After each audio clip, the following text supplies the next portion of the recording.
미즈놀과 히사모의 뉴스는 라니맘닷컴의 후원으로 제작되고 있습니다. 3월 이후에 주문하신 분들 단톡방으로 초대되고 있습니다. 이곳에 오시면 각종 주식 정보 및 자료들, 그리고 한 달에 2번에 있는 수업도 함께 들으실 수가 있습니다. 지난 어저께 첫 수업을 했었는데요. 모두가 다 행복한 참으로 좋은 시간이었기 때문에 참 좋습니다. 이번에 라니맘닷컴에서 입고된 새로운 제품을 소개해드립니다. 내추럴 바운티에서 나온 헤어 스킨 네일, 쉽게 말해서 머리카락이 가늘해지고 피부나 그 다음에 손톱, 발톱에 영양분이 필요한 분들을 위해 새로 나온 거미 스타일의 영양제인데요. 기존 제품에 비해서 바이오틴의 수치를 월등히 높였습니다. 6000 mcd of 바이오틴이라고 합니다. 정말 좋은 제품 제가 추천해드립니다. 맛도 좋고요. 무엇보다도 이 제품을 복용하기 시작하면 머리카락이 굵어지고 손톱이 더 빠르게 자라는 것을 경험하실 수 있습니다. 저도 복용하고 있는 제품 강력히 추천합니다. 바로 시작합니다. 첫 번째 소식은 우리의 영화 미나리 소식입니다. 리 아이작 정 감독의 자전적 영화 미나리가 오늘 아침 아카데미 최고 영예인 작품상을 비롯해 감독, 여우조연, 나무주연, 각본, 음악 등 6개 부문 후보에 올랐습니다. 오늘도 남가주 일대에 비와 눈 그리고 강풍을 동반한 겨울 태풍이 지나갑니다. 기온도 많이 떨어져 낮 최고 기온이 50도에 머무를 것으로 예보돼 건강에 각별한 주의가 요망됩니다. 오렌지 카운티는 어제부터, LA 카운티는 오늘부터 레드 단계의 추가 경제 재개방에 돌입합니다. 식당의 실내 식사, 영화관, 짐과 피트니스 센터들도 조건부 영업이 가능해집니다. 추가 경제 재개방을 하루 앞둔 어제도 LA 카운티의 코로나 수치가 계속 줄었습니다. 새로운 확진자는 644명이었고 사망자는 28명으로 1월 하루 사망자 250명에 비해 10분의 1 수준으로 줄었습니다. 굉장히 반가운 소식이죠. 미국이 마침내 백신 1억 회 접종을 돌파하고 전 국민 백신 접종에 가속도를 내고 있습니다. 바이든 대통령이 새로 약속한 대로 두세 달 앞당긴 5월 말에는 전 국민 접종이 가능할 것으로 기대됩니다. 그러나 여전히 미국 내 변종 바이러스 감염자가 5천 명에 육박하고 있습니다. 조 바이든 행정부가 백신 접종을 통한 집단 면역 확보에 주력하고 있지만 혹시나 차질을 주지는 않을지 우려되고 있습니다. 이 변종 코로나 바이러스가 다시금 새롭게 떠오르는 정말 다크호스가 되고 있습니다. 우리가 주목해야 됩니다. 바이든 미국 구조법에 따라 제공되는 $1,400씩의 현금 지원이 지난 금요일부터 시작됐으나 상당수 은행들이 오늘 수요일에나 가능할 것으로 밝혀 혼란과 불만을 초래하고 있습니다. 한국 소식입니다. 차기 대권 지지율에서 윤석열 지지율이 급상승하면서 37%로 2위인 이재명의 24%보다 10포인트 넘는 격차가 앞서고 있습니다. 이낙연 후보는 13%로 3위입니다. 하지만 역대 대통령 선거에서 항상 제3지대의 후보가 당선된 적은 없기 때문에 좀 더 지켜보아야 됩니다. 서울시장 보궐선거가 3자 대결 구도로 치러질 경우에는 오세훈 후보가 36%로 박영선 후보 33%의 오차 범위 내에서 앞선다는 여론조사 결과가 나왔습니다. 안철수 후보는 25%였는데요. 이렇게 되면 오세훈 후보와 안철수 후보의 단일화가 물 건너갈 수도 있을 것으로 보여지네요. 문재인 대통령이 한국토지주택공사 LH 직원들의 3기 신도시 투기 의혹을 부동산 적폐로 규정하고 이를 청산하겠다는 의지를 재확인했습니다. 그러나 예상했던 대국민 사과는 없었습니다. 오늘 17일 서울에서 열리는 한미 국방장관 회담에서 한미일 3국 연합훈련 강화 방안 등을 주요 의제로 논의할 가능성이 거론되고 있습니다. 바이든 대통령은 워싱턴 정계의 이슈로부터 부상한 앤드류 쿠오모 뉴욕 주지사의 성추행 의혹과 관련해 검찰 조사를 기다려봐야 한다는 입장을 밝혔습니다. 미얀마 소식입니다. 군부 쿠데타가 발생한 미얀마에서 중국이 사실상 군부를 두둔하는 듯한 모습을 보이자 시위대의 불만이 폭발하면서 중국계 공장 수십 곳이 방어로 불에 타는 등 반중 감정이 갈수록 고조되고 있고요.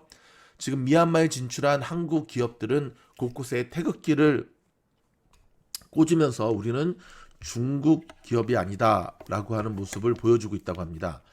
중국에서 수도 베이징을 포함한 북방 지역이 공기질 지수 최고치인 500에 달하는 등 10년 만에 최악의 황사로 일상생활이 중단되고 400편이 넘는 항공기 운항이 취소됐습니다. 방탄소년단 BTS의 다이너마이트가 한국 대중가수 최초로 음악계 최고 권위인 그래미 어워즈에 수상하는 데는 실패했지만 그래미 무대에서 첫 단독 무대를 펼치며 의미 있는 기록을 남겼습니다.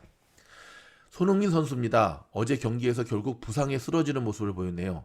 자, 왼쪽 햄스트링 부상으로 회복이 얼마나 걸릴지 알 수가 없어 소속팀 토트넘은 물론 이번 한일전을 앞둔 한국 국가대표 남자팀에도 비상이 걸렸습니다. 넷플릭스 소식입니다. 전세계 유료 온라인 동영상 서비스 OTT라 그러죠. 이거 선두주자인 넷플릭스가 하나의 계정으로 여러 명이 함께 사용하는 쪼개기 시청, 몰래 시청 단속에 나섰다고 합니다. 즉 아이디와 비밀번호를 공유해 여러 명이 구독료를 n분의 1로 나눠 내거나 공짜로 시청하는 행위를 차단하겠다는 것인데요. 자, 뉴욕타임스 외신에 따르면 넷플릭스는 일부 비밀번호 공유에 의심되는 사용자에게 본인 확인 기능을 테스트하고 있고요. 넷플릭스가 계정 소유자의 문자 메시지나 이메일로 별도 코드를 전송해 본인 확인을 요청하면 사용자가 이를 인증하는 방식입니다. 어찌됐든 구독자가 넷플릭스의 주요 수입원이기 때문에 이렇게 하는 것 이해는 되지만 이렇게 할 바에는 차라리 좀 보다 광범위한 패밀리라든지 친구들과 함께 볼 수 있는 그런 옵션들을 보다 다양하게 내보내는 모습이 좋지 않을까 싶은데요. 디즈니가 지금 맹 추격을 하고 있는 와중에 넷플릭스 좀 불안한 모습을 보여주고 있습니다. 천슬라의 꿈, 서학개미, 테슬라 주가 급락에도 짝사랑. 자, 테슬라 소식입니다. 한국의 서학개미들, 한국에서 미국 주식 하시는 분들을 서학개미라 부르잖아요. 지금 보면 테슬라가 급락했음에도 불구하고 오히려 공격적 매수를 통해서 보름간 3억 달러 넘게 사들였다는 이야기입니다. 즉 지금 여러 불확실성, 시장 점유율을 비롯해서 불투명한 전망에도 불구하고 한국인들의 테슬라에 대한 사랑은 정말 천슬라라 그러죠. 꿈의 천불까지 가는 모습까지 이어질 것으로 보여집니다. 비트코인 소식입니다. 인도가 가상화폐의 거래는 물론 보유도 불법화하는 법안을 추진하고 있다고 로이터 통신이 현지 정부 고위 소식통을 인용해 보도를 했는데요. 자, 이에 따르면 이 법안은 가상화폐의 채굴과 발행, 거래는 물론 보유하는 행위도 불법으로 규정하는 내용을 포함할 예정입니다. 이에 따라 최대 6개월의 처분 기간을 부여하고서 그 뒤에는 가상화폐 보유자도 벌금을 물릴 방침입니다. 자, 인도의 이러한 조치가 다른 나라에까지 어떠한 파급 효과를 끼칠지 우리가 지켜봐야겠습니다. 이 영향 때문일까요? 지금 현재 뉴스를 녹음하고 있는 3월 15일 오전 9시 5분 현재 비트코인 가격 3,800불이 내린 56,203을 기록하고 있습니다.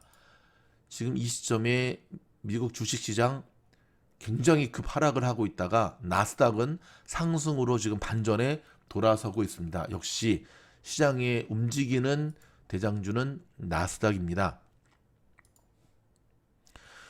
중국의 다렌 완다 그룹이 미국 영화관 체인인 AMC에 대한 과반 지배권을 포기했다고 블룸버그 통신이 보도했습니다. 이 영향 때문일까요? 오늘 AMC 폭등에 가까운 모습을 보여주고 있습니다. 무려 25% 지금 갭을 완전히 메꾸면서 현재 14불 올라서고 있는데 오늘 14불 37센트까지 올랐다가 살짝 밀렸지만 여전히 잘 올라가고 있는 모양새입니다. 핀테크 기반의 전자지급 결제 대행 업체인 스트라이프의 기업 가치가 불과 1년 사이에 3배 수준이 950억 달러로 평가됐다고 블룸버그 통신이 14일 보도를 했거든요. 자, 이에 따르면 스트라이프는 최근 6억 달러의 자금을 신규 조달하는 과정에서 기업 가치를 950억 달러로 평가받았습니다. 앞서 지난해 4월 자금 조달 시 평가된 스트라이프의 기업 가치는 360억 달러였습니다. 스트라이프는 이번에 새로 조달한 자금을 유럽 지역 활동 강화에 사용할 계획이라면서 기업 공개 IPO는 아직 생각하지 않고 있다고 밝혔고요. 지난 2010년 아일랜드 출신 존과 패트릭 칼리슨 형제가 설립한 스트라이프는 지급 결제 시장에서 페이팔, 스퀘어 등과 경쟁하고 있고요. 아마존과 세일즈포스, 리프트 등을 고객으로 두고 있으며 알리안츠 그룹과 악사, 피델리티, 매니지먼트 앤드 리서치 등이 투자자로 참여하고 있습니다. 자, 스트라이프 주목하시기 바랍니다. IPO 상장되면 굉장히 핫한 종목으로 떠오를 것으로 예상이 됩니다.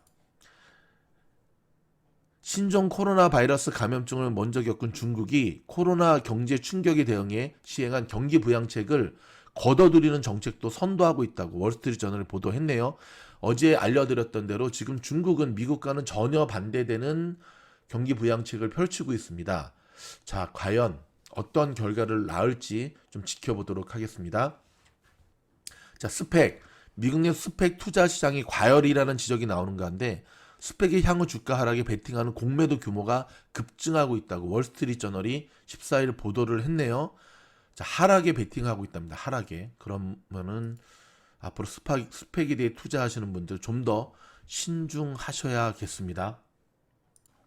두 가지의 소식을 끝으로 뉴스를 마무리하도록 하겠습니다. 하나는 80년대 세계 최고의 복서 가운데 한 사람이었던 마빈 해글러. 저도 어릴 때 참 많이 봤던 마빈 해글러. 66세의 나이로 고인이 되었습니다. 삼가 고인의 명복을 빕니다. 참 멋지게 살았던 상남자였는데 생각보다 너무 일찍 동시대에 살았던 사람들이 이렇게 먼저 죽음을 맞이하는 기사를 접하게 되면 다시 한번 우리의 인생을 돌아보게 되는 것 같습니다.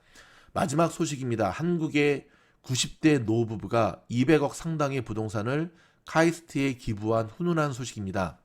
카이스트는 14일 경기도 용인시에 거주하는 삼성 브러쉬 회장 장성환 씨와 부인 안하옥 씨. 근데 굉장히 건강하시네요. 남편분은 92세, 아내분은 90세입니다. 서울시 강남구 논현동 소재 200억 상당의 부동산을 과학기술 인재 양성에 써달라며 쾌척했다고 밝혔고요. 장 회장 부부가 기부한 부동산은 대지 580m, 175평의 지상 6층, 지하 2층짜리 빌딩입니다. 장 회장은 북한 황해도 남촌에서 7남매 가운데 셋째로 태어나 18살에 월남을 했고요. 고학으로 대학원까지 졸업한 그는 무역업에 뛰어들어 화장품 용기 제조 회사를 혼자 힘으로 일으켜 중국으로 사업을 확장시키며 지금의 재산을 일궜다고 합니다. 장 회장은 어느 정도 재산을 모으고 나니 부부가 어려운 사람을 돕는 오른팔이 되어주자고 자연스럽게 뜻을 모으게 되었고요. 어느 곳에 기부할까 고민하다가 국가 미래를 위한 투자가 가장 보람될 것이라는 생각에 카이스트를 선택했다고 합니다. 참 멋진 분들이십니다. 미진홀이 추구하는 나눔이 있는 선한 부자의 이상적인 모습을 보여주시는 두 분, 건강하게 오래오래 100년 회로하시기를 바라면서 오늘 뉴스를 마무리할까 합니다. 이번 한 주는 굉장히 여러 변동폭이 있는 날입니다. 지금 아침에 올려드린 장 뉴스도 말씀드렸지만 화요일, 수요일 지금 FOMC의 결과를 통해서 오늘도 보면 장이 굉장히 출렁이는 모습을 보이고 있거든요. 여러분 이럴 때는 거듭 말씀드리지만 리스크 관리하시면서 공격적인 투자보다는 조금은 방어적인 투자로 접근하시는 것이 중요하다는 것. 보다 더 좋은 뉴스로 찾아뵙도록 하겠습니다. 감사합니다.